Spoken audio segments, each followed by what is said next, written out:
How old is Tiffany Amber Thiessen? Oh, dude, guessed it. Dude, I never use Siri. She never works. 38? Wow. That's No surprising. way. Does she look good still? She looks better than her. Oh, it's spelled, okay. It's Tiffany. Oh. Wow. She's born on January 23rd, 1934. 1974.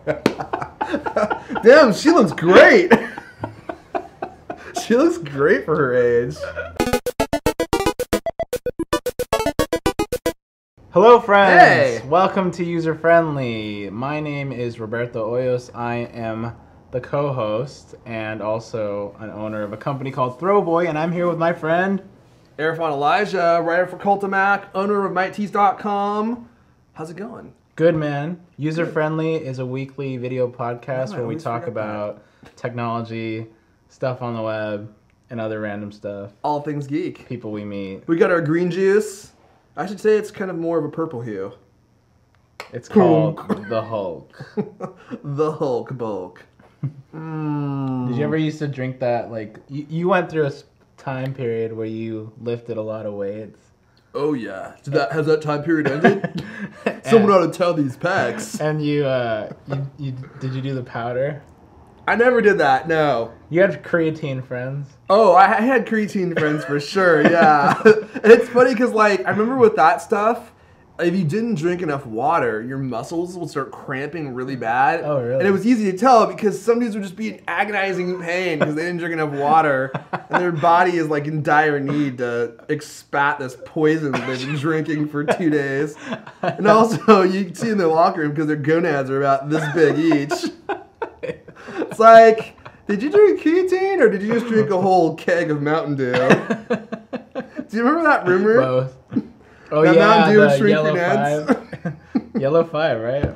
I don't know. I just remember hearing that Mountain Dew would shrink your I gonads. bet you that's Yahoo Answers does Yellow 5 kill sperm. That's one of the Google things. Is it true that Mountain Dew kills sperm? Yahoo Answers. You shouldn't tell teenagers this. No, it's going to lead to all sorts of false, or it's going to lead to all sorts of unplanned pregnancies. Well, dude, I mean, yeah, that's true. Well, when we hey, were baby, don't worry, yeah. I got it handled. Gook, gook, gook. Just pour a little bit of this on there. We'll be fine. I got it handled, baby. Don't worry. It's pours it up.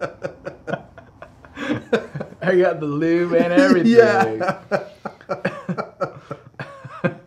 Do you remember that scene from which one? What was the movie with Michael Cera and Oh, Superbad. Superbad. Oh yeah, lube. Lube. And he's like, lube. Yeah. You brought lube? It's like that's some Charles Manson shit. We digress. I love that one. Oh, that's so funny. Well, anyways, you having a good week, my friend. Great week. Yep. Great week. And I know you've been having a great week. Yeah, it's been pretty cool because people are starting to get their ICEOs. I think I said that last week, but this week, I sent out to some press people. More people that have actually helped me in the past, like Leo Laporte and iJustine and Chris Perillo, who've all been really big Throwboy supporters, and I sent them each an ICEO with a little thank you note. And Leo Laporte has been showing his ICEO off on like 4 of his different shows. Not even really provoked, just like he just has him around. He just has it. He's like wants to talk about it. He talked about it on his syndicated radio show. He's like, "Oh, Throwboy's in the chat room. Let me show you what he gave me." And then he showed it off on iPad Today, which was really cool. That was the first one. That was the first one. And then now he just showed it off on Mac Break Weekly, which is his weekly Mac show, and which is obviously the best show to show it off on. Yeah, and I guess that there was no co-host, so he's showing the ICEO as his co-host, which is pretty cool. So he had no one in the studio with him. He had somebody live on the monitor, but nobody like in studio. Yeah. Gotcha. His little chair. That's so funny. So yeah, it's been a fun week. He's kind of got a little mohawk there too going. Yeah. Well, I think Steve kind of had that at the very end, a little Did he? spike, yeah. Actually, I guess that's true. But anyways, yeah. So it's been good, man. That's awesome. You ready to get into the show? Congratulations. I thought we were doing the show already. Well, let's get into the topics then. So we got some excellent topics for today, and first and foremost, let me put down my green slime. Let's talk about Facebook, dude. Okay. I'm getting all sorts of texts. So why are you looking at your phone? I thought Facebook was a website. Well, it is a website, but they just released a new app. So, as many of you probably know by now, Facebook updated their app last week, I believe, actually, last Thursday. And I've been using it a lot, and it's great. I mean, I was a big fan of the Facebook app 2 versions ago. I was going to say, really? Well, Jesus 2 Christ. versions ago, Yeah, and then yeah. they updated it, and it became absolutely terrible. Yeah. And I actually stopped using it on my iPhone and iPad entirely because it was so bad. I knew people that would load, that would put the web app as their default like homepage icon. You know what I'm saying? Like, Yep. you go to what is it? Mobile.facebook or iPhone.facebook.com. Right. Or I think .facebook.com. And they would use that because it loaded faster than the stupid That's what I was doing default too. app. But so what I heard is that the default app was written in HTML5. And then this is the first one that they've ever done where it's using the iPhone SDK. So it's considerably faster. Yes, at least 2 times as fast. It's noticeably faster. So do you want to show a little bit of it? Yeah. So hey, we can look at the Cultcast page here, and I mean everything just loads faster. I really like that when you. Let's just go to my page. Yeah, everything's so much. It's quicker. so much faster, and now it's going to slow down, of course. It does take a little bit of time to load something the first time, and then it caches it. So the next time you load it, it's actually faster. But you used to like walk away from your freaking phone. I wouldn't even use it. I mean, I also like that. Oh, let's do this. This makes more sense. So I'll go to my news feed, and I really like that now when you like something, you hit like, and it like makes that little thing, and it shows you like that you've actually liked it. Yeah, it's become more of an actual iPhone feel, you know, rather than it just being so old. And then show the comment. Like when you actually post comments, it looks a little different. No, we got. And the comment actually shows up. You can like stuff. You can like the comments. That was always sort of inconsistent. Sometimes it would be there. Sometimes it wouldn't. You know what I wish they did add though? I don't know if it's there. Can you edit your post? Because you can do that now. I think by default on the website. My guess is no. Like you can edit your comment. Can you swipe or anything? No. I don't think so. That would be nice. It feels like they keep limiting what the iOS can do. They keep giving the Facebook website way more usability than their web apps. I mean, I totally agree. Apps, I mean, they're limited by their app for sure. I mean, the images load on this now, which they never did before. Yeah, show the photo viewer that, like, if you see somebody that has photos that you can flip through. I'm trying to find one. Oh, there we go. Okay. That's a good one. And you can actually see the photo now. And now when you hit what is it, like the comment thing, it will change. Yeah, that sheet pops out. That's cool. It shows like see, I haven't even seen this yet. Yeah. This is great, man. They did a really great job. So if you I'll cut that out of the show. Dude, don't even worry about it. I don't even know this person. Oh. It's probably one of your Google.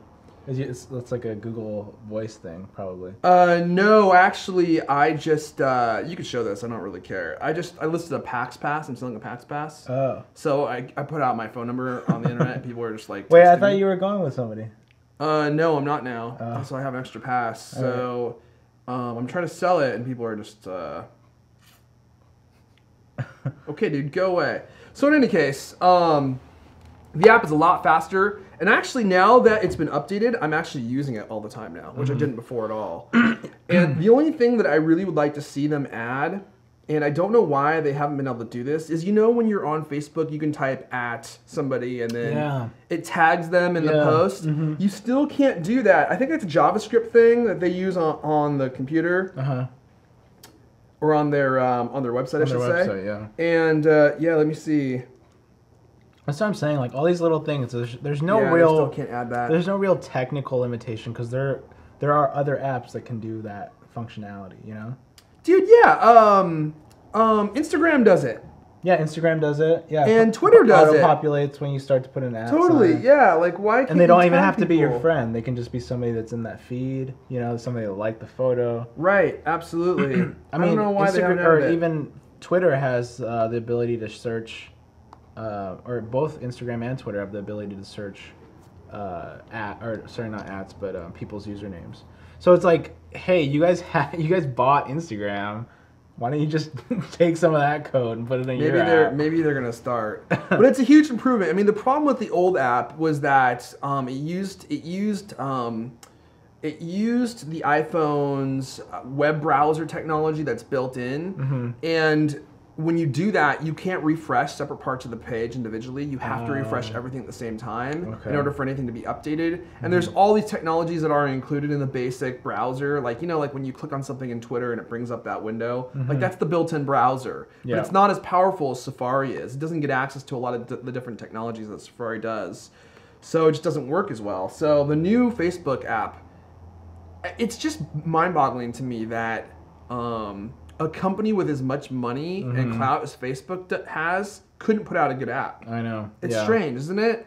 Yeah. It's like, it just goes to show that even if you have a ton of money, like, it doesn't mean you're going to be able to get something done. Well, dude, they're making a whole new headquarters. They got to put some money somewhere. Are they where? That? They're putting like a whole new Facebook headquarters there where they are, I think. But it's going to be like this crazy thing with... Is it going to be shaped like a giant F? I don't know, but it has like a roof that has like grass and stuff on it, like a garden or something like that. Wow. I don't know. Was it the official Facebook page? What is that? I don't know what that was. Facebook headquarters. I don't know. I saw a little thing about it. Interesting. It's gonna be in the same place though, right? Yeah. They're not leaving Palo Alto? That's from what I hear. Yeah. That's interesting though. I think that they need to put. It's not that though. Oh yeah, it's the guy that designed. I think it's the dude that designed the EMP. Really? So it's gonna be ugly. Yeah. And Yeah, that's the guy. The Gary, is that how you say his last name? He's the guy that designed the Experience Music Project. That's our music museum. He's a here. really famous architect. I've heard of him before, and I'm not even like a huge architecture guy. Yeah. So they're Frank. here. Is it Frank Gehry? Is that it? I don't know. Can you scroll up? I just want to see if I'm right. I'll show you the picture. Yeah, Frank Gehry. Ah, that's crazy. Yeah. See, there they are, smiling and doing their new HQ. I know that's interesting because there's totally so many things that Facebook has that they can improve upon. I don't know if having a crazy new campus is the one of them. You know. Well, now they're a rich public company. They can afford it. Is that right? Are they like with their shitty stock? Well, I mean, they raised a ton of money when they sold it. I mean, it's dropped, which is bad for investors. But I mean, they got the money. Whatever they opened at, that's the money that they got. So once the shares are sold, it's like, you know, they are worth less because I know they retained a lot of those shares. But in any case, let's move on. You want to show me an app, right? Yeah, actually, I need to record this. You want me to record it? No, I think I can do it. All right. Multitask it, dude. Okay, so cool. Let me start with a photo because my friend John showed me this photo, and I just cracked up. Can you turn your laptop towards me? And so does that hit the keys for you? Yes. All right, so basically what we're looking at is it's like a typewriter iPad cradle, and it's like typewriter hammers that go up and hit the iPhone or iPad screen and types for you. And I think it was probably one of the most ridiculous things I've ever seen, that the hammers have to go up and hit the screen that you can touch like right there. It's so funny to me. I just thought of a new Cult of Mac post. Oh, yeah? 10 totally useless iPad accessories you didn't know existed. Oh, man. You got to talk about this, but like... That might be number one. So this is called the iTypewriter, and it gets better because There is. Because it has tape that pops out? No, there's a video. So, let's see. It gets way better. Get ready to laugh. Hello. Can I have some volume? I don't know if it has Pump up the sound. volume. Pump up the volume. Does, actually. Okay. Jeez. Here we go.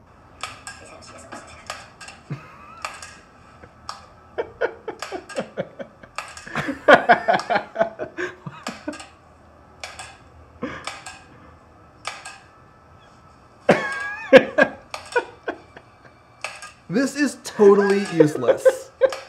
I mean, absolutely useless. Look, it's like not even working very well. It's so slow too. It's so slow. And then I was not to mention, I don't want flying metal and rubber pieces hitting my iPad screen and going click click. And then why is he so slow? But look, the keys are all jacked up. ASERTY. You notice that?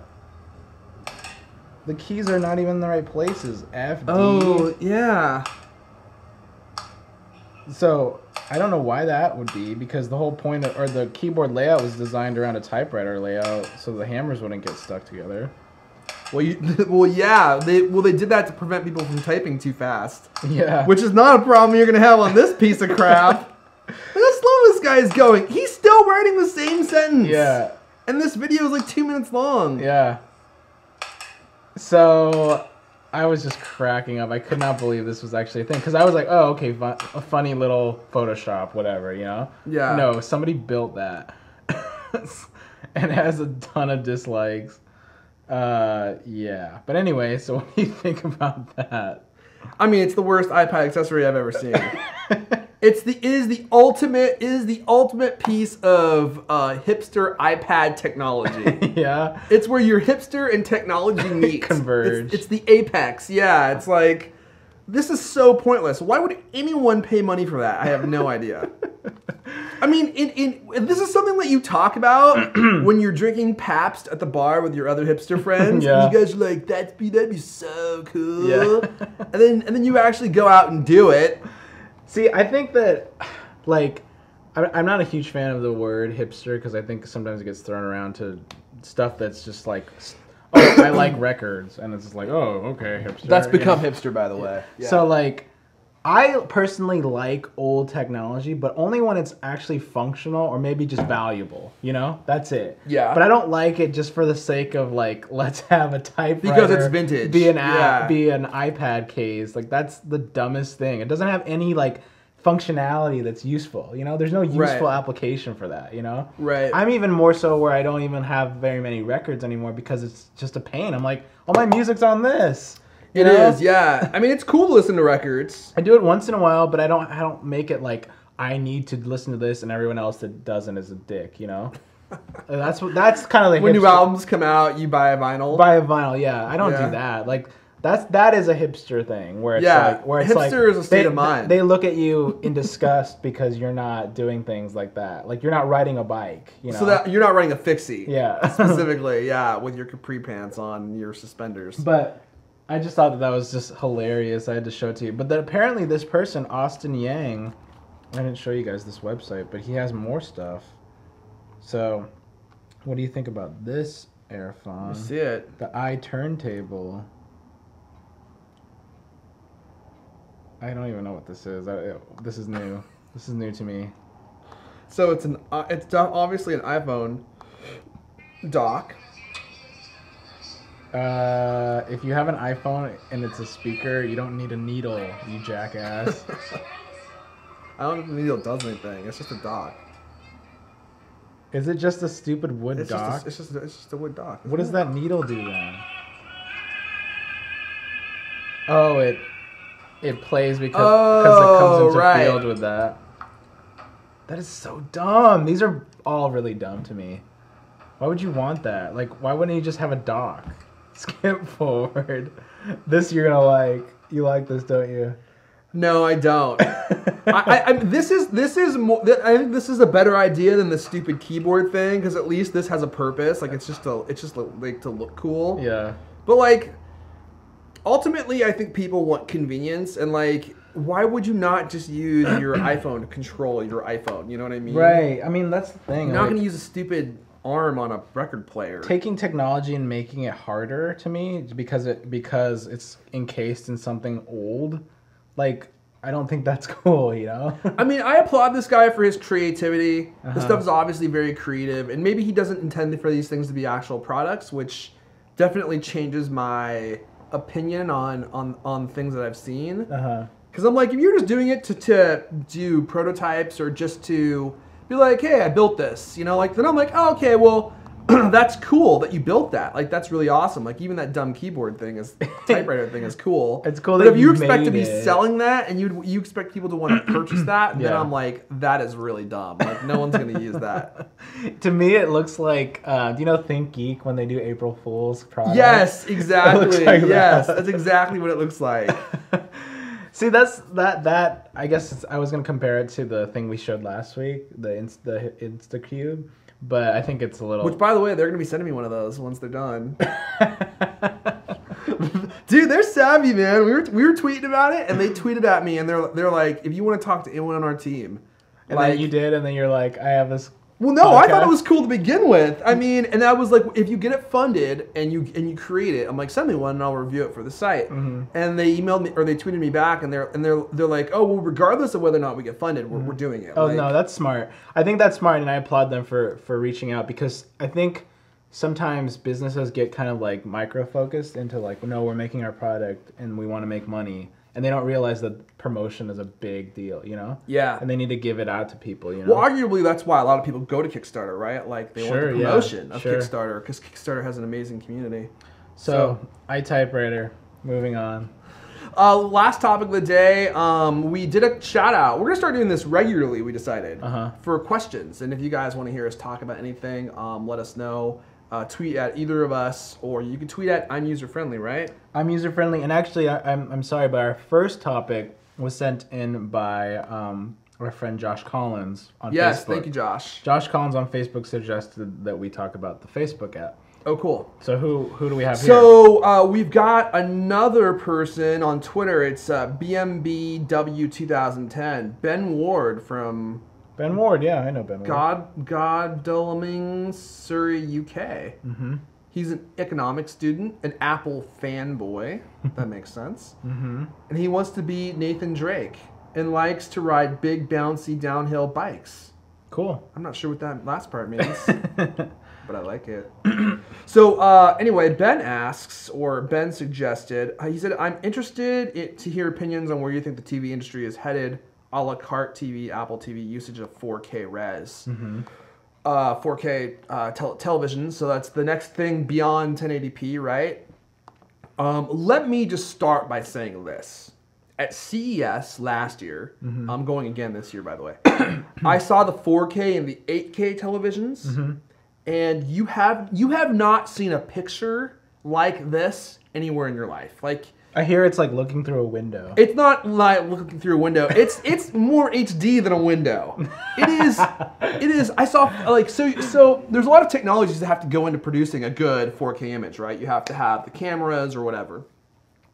But they had pictures of people's faces, and it's almost too HD. Like, you could see the hairs, like little micro hairs on everyone's face, their nose, women.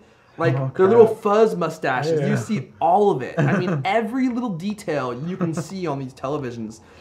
And the dynamic ranges are incredible. The color spectrums are incredible. What kind of stuff were they showing? Just like birds and like... Yeah, birds, people's faces, cars. Because it was all stuff shot by the company that made that TV, I guess. No, yeah, it was. I mean, I don't know what camera they were They weren't using. going to show like a movie on there. No, because a 1080p movie on a 4K television looks like garbage, right? Yeah, it'd be looks like it'd be like a bow tie on a turd. Yeah. I mean, it looks awful. So they were incredible. I'm really excited about 4K. I don't think we're gonna start seeing 4K televisions anytime soon because we don't have the media to watch 4K. I mean, at least not yet. I mean, I don't even have a Blu-ray player yet. Do you think you're gonna get one? I'll get one. I'm not going to buy a separate Blu-ray player. I think they're going to include Blu-ray on the next Xbox, and that is when I'll have Blu-ray. That could actually help roll out Blu-ray to a big amount of people. It could, yeah. I mean, you go to like Target and there's more. I think there might be more. No, there's about half Blu-ray, half DVD. But I mean, I want everything to be online. You know, I want all my media to be served up online. Well, that's arguably the reason why Blu-ray is not taking off. Yeah. Right? Do you really want a disc collection? I mean, like, remember when we had DVD racks and we had all our little DVDs or in CD there? racks? Remember CD racks and cassette racks. I don't want any of that crap. You know, I want a box that streams my media. Or maybe a hard drive with some media on it, but I don't even want that anymore, you know? Like, I have so many scattered movies on multiple hard drives that I've pulled out of different computers, or like external hard drives where I start a new library. I'm like, you know, Hollywood movies or something that like I ripped or whatever. And I'm like, it's so just disjointed, and I just go to Netflix anyways, you know? That's true, and me too. The only problem with that is for what you get in convenience, you lose in fidelity, right? So, I mean, a Blu-ray movie might be 25 gigs, but that same Blu-ray movie downsized to 1080p, streamed over the net, might be 2 gigs, maybe less. You know, so you lose a lot of quality, and it's actually sad to say that on my nice plasma that I have a really nice Pioneer plasma. I've never even watched a Blu-ray movie on it. Because I don't have any Blu-ray discs, I don't have a player, and that's why I'm like, it'd be cool for Xbox to include it, because that way I would actually start using it. Right. Because it would be nice from time to time to watch something. To see something in the full quality. Yeah, I agree with you. I think it would, if I had if I had a TV like that, it would be nice to do it. But I don't think that it would bother me. You know, I mean, look at you. You watch stuff all the time on Netflix and on Xbox. And I do. You know, and it's not. I don't know if you're that much of a video or audio file to the point where you're like, oh no, I need only this quality. I'm not. You know, it's too much. It's too inconvenient. Yeah, and it really, at the end of the day, it's the content. You know.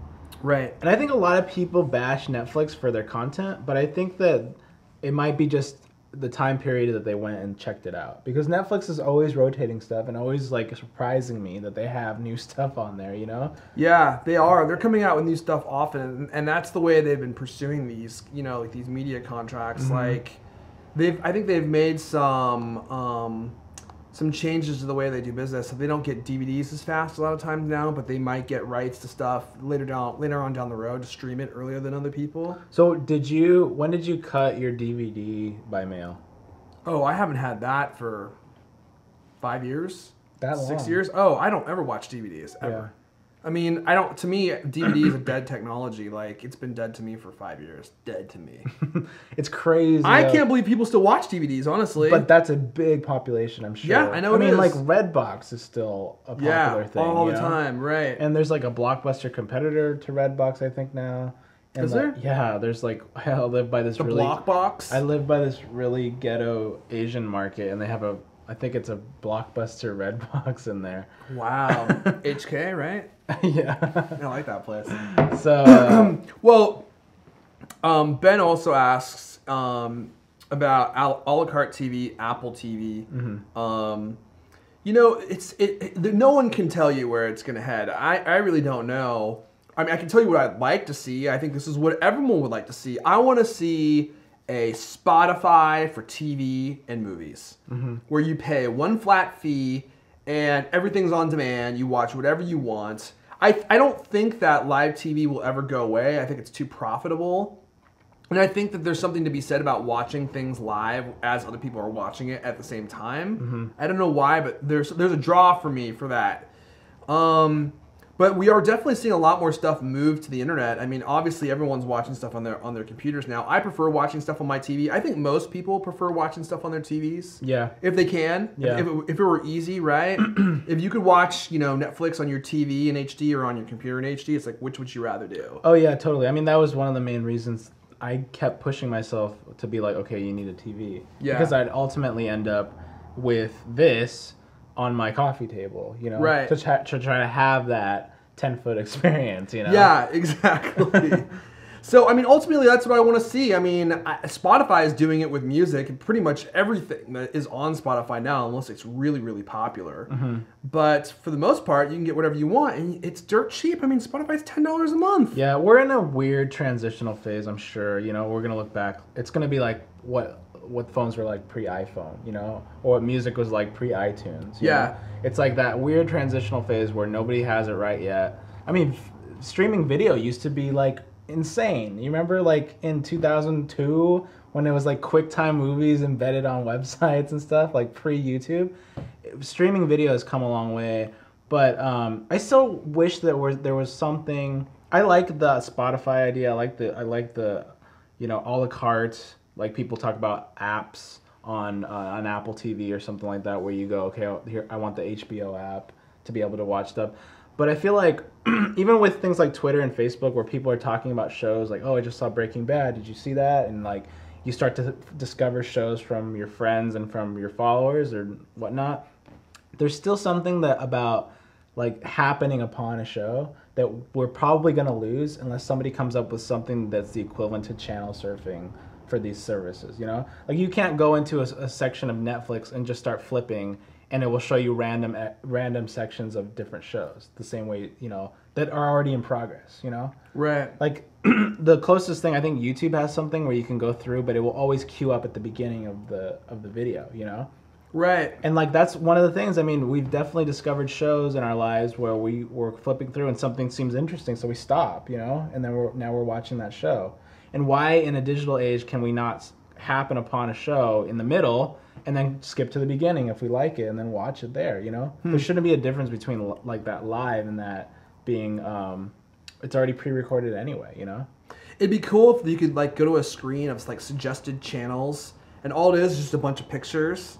Like it was in Back to the Future 2. And it's like, and all these different scenes are happening. Whichever one catches your eye is the one that you can go to and watch. And it just picks up right from like where it is. But you know, like your point about channel surfing, I never channel surf anymore. Because I feel like part of the magic that we lost when we switched from analog to digital TV is like now when you channel surf, you know, it's like you press the channel button and it's like it churns black. The screen does. It takes a second, yeah. A second. It takes like 2 or 3 seconds, and then the next channel comes on. And then you have all that crap in there that you don't want to watch anyway. Yeah, and then for whatever reason, I use TiVo, and TiVo's unable to determine what channels I get because they still haven't figured out that part of you know, their business.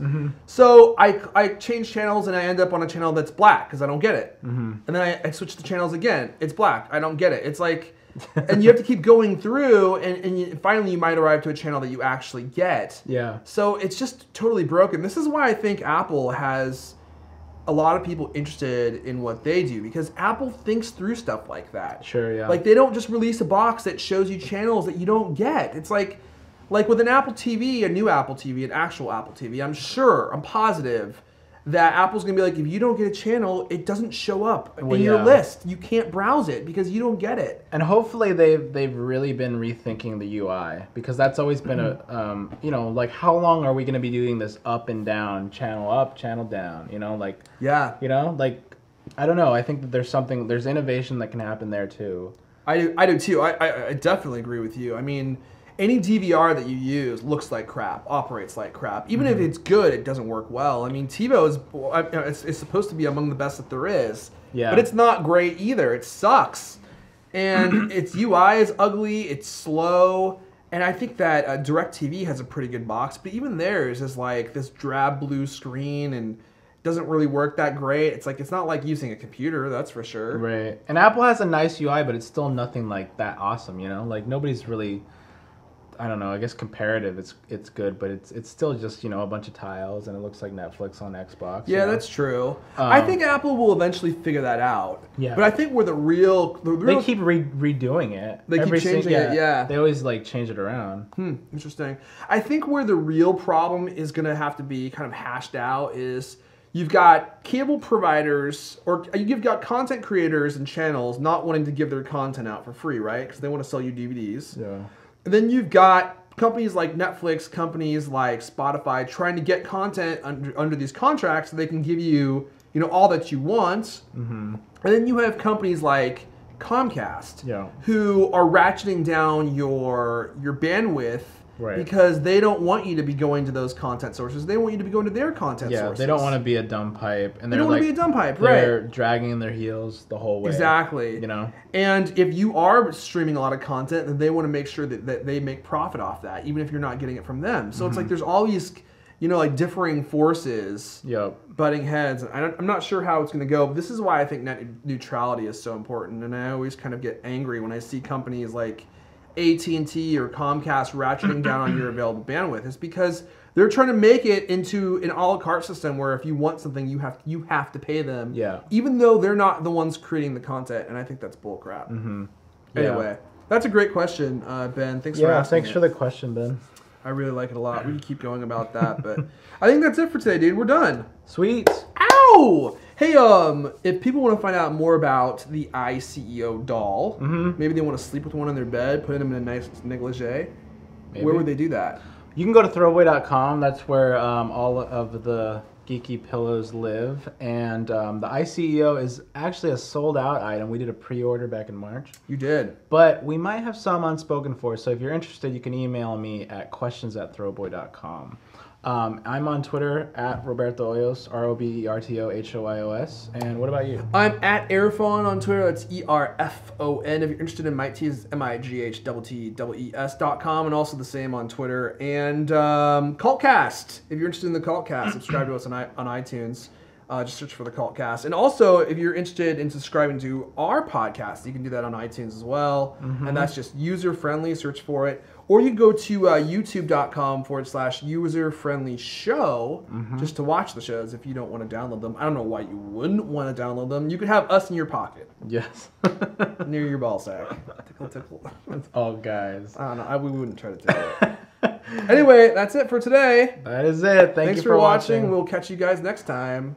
Peace.